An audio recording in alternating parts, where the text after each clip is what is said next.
Welcome back to my vlog. ಇವತ್ತು ಏನು ಮಾಡ್ತಿದ್ದೀನಿ ಅಂದರೆ ಕಾಲಕ್ಕಾಡ್ ರೆಸಿಪಿ ಮಾಡ್ತಿದ್ದೀನಿ, ಸ್ವೀಟ್ ರೆಸಿಪಿ. ನಾನು ಈ ಸೇಮ್ ಒಂದೇ ಕಪ್ಪಲ್ಲಿ 3 ಕಪ್ಪಷ್ಟು ನಾನು ಮಿಲ್ಕ್ ಪೌಡರ್ನ ತೊಗೊಂಡಿದ್ದೀನಿ.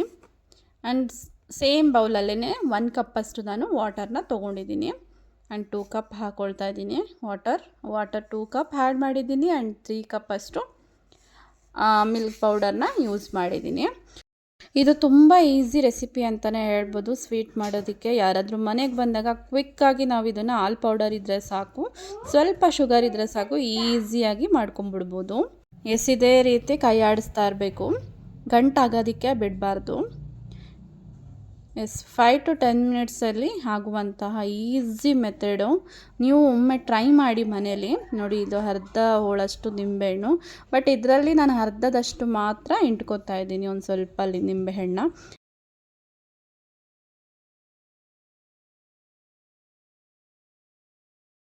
ಲೆಮನ್ ಹಾಕಿದ್ಮೇಲೆ ನೋಡಿ ಈ ರೀತಿ ಎಲ್ಲ ಹಾಲು ಹೊಡ್ಕೊಳ್ತಾ ಇದೆ. ಸೊ ಹೊಡ್ಕೊಂಡ್ಮೇಲೆ ಅದು ತುಂಬ ಚೆನ್ನಾಗಿ ಬಾಯಿಗೆ ಸಿಗುತ್ತೆ. ಮಾತ್ರ ಸ್ವಲ್ಪ ಲಿಟಲ್ ಬಿಟ್ಟಷ್ಟು ನಾವು ತುಪ್ಪನ ಆ್ಯಡ್ ಮಾಡ್ಕೊಳ್ಳೋಣ, ಒಂದು 5 ಸ್ಪೂನಷ್ಟು ಸಾಕು. ಅದು ಇದು ಲಾಸ್ಟಲ್ಲಿ ತಿನ್ನಬೇಕಾದ್ರಂತೂ ಮೆಲ್ಟ್ ಆಗುತ್ತೆ. ಮೈಸೂರು ಪಾಕಿಂತ ತುಂಬ ಟೇಸ್ಟಿಯಾಗಿ ಬರುತ್ತೆ. ಸ್ವಲ್ಪ ಮೆಥಡ್ ಅದೇ ಥರ ಇದೆ ಅನಿಸುತ್ತೆ, ಬಟ್ ಇದನ್ನು ಮಿಲ್ಕಲ್ಲಿ ಮಾಡ್ತೀವಿ ಅಷ್ಟೇ, ಕಾಲಕ್ಕಾಡ್ ಸ್ವೀಟ್ ಅಂತ ಹೇಳಿ. ಎಣ್ಣೆ ಹಾಕೋದು ಇಲ್ಲ ತುಪ್ಪ ಹಾಕೋದ್ರಿಂದ ಈ ಥರ ಇದೇನು ಮಾಡೋ ಅಂಥ ಅಗತ್ಯನೇ ಇಲ್ಲ. ಜಸ್ಟ್ 2 ರಿಂದ 3 ಐಟಮ್ ಅಷ್ಟೇ ಯೂಸ್ ಮಾಡಿದ್ದೀನಿ ಈ ಸ್ವೀಟ್ಗೆ. ಆ್ಯಂಡ್ ತುಂಬ ಟೇಸ್ಟಿಯಾಗಿರುತ್ತೆ. ಆ್ಯಂಡ್ ಯಾವ ಶೇಪ್ ಬೇಕಾದರೂ ನಾವು ಇದನ್ನು ಕೊಟ್ಕೊಬೋದು.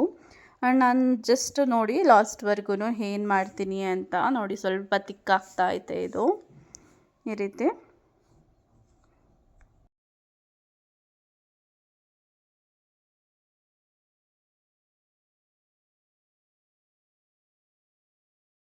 ನಾನು 2 ರಿಂದ 3 ಏಲಕ್ಕಿನ ಈ ರೀತಿ ಕುಟ್ಕೊಂಡು ಹಾಕಿದ್ದೀನಿ.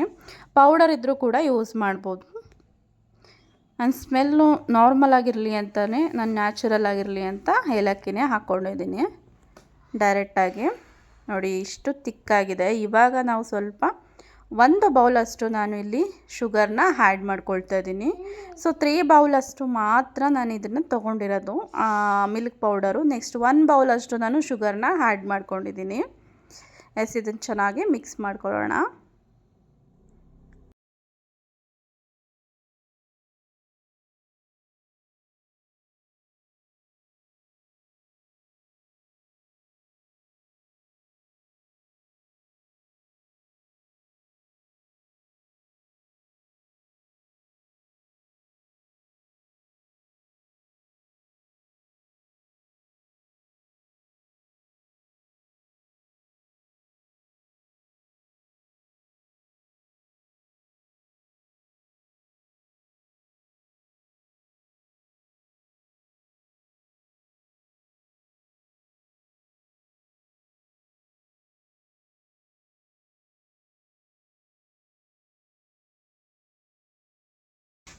ಇದು ಫೈನಲಿ ಆಯಿತು ನೋಡಿ. ಇಷ್ಟು ತಿಕ್ಕಾಗಿದೆ. ಸ್ವಲ್ಪ ಹೊತ್ತು ಹಾಗೆ ಬಿಸಿ ಮಾಡ್ಕೊಳ್ಳೋಣ.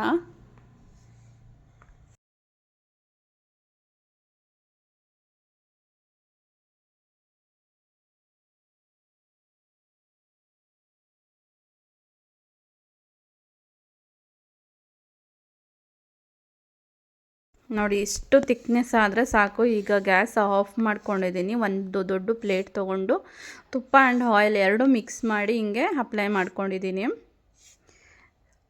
ಎಲ್ಲನೂ ಕೂಡ ಇದರೊಳಗಡೆ ಹಾಕ್ಕೊಳ್ಳೋಣ.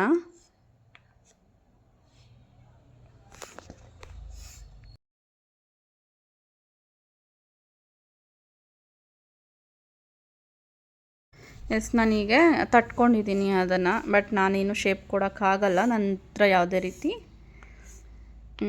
ಸೊ ಡೈರೆಕ್ಟಾಗಿ ನಾನು ಕಟ್ ಮಾಡ್ಕೊಂಡಿದ್ದೀನಿ ಇದನ್ನು, ಕೇಕ್ ಕಟ್ ಮಾಡ್ದಂಗೆ.